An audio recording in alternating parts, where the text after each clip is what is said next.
ډاکټر اسرار صاحب وایي چې ستا انتظار خو څه فایده ونه کړه، ستا انتظار خو څه فایده ونه کړه، د صبر ونې مې میوه ونه کړه.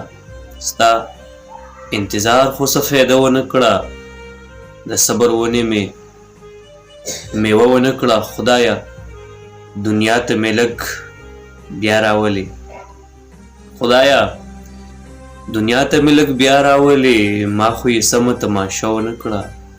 خدایه دنیا ته مې لږ بیا راولې، ما خو یې سمه تماشه ونه کړه. په ځان مې خپله پابندي ایښې ده، په ځان مې خپله پابندي ایښې ده، چېرته په زوره مې ټپه ونه کړه.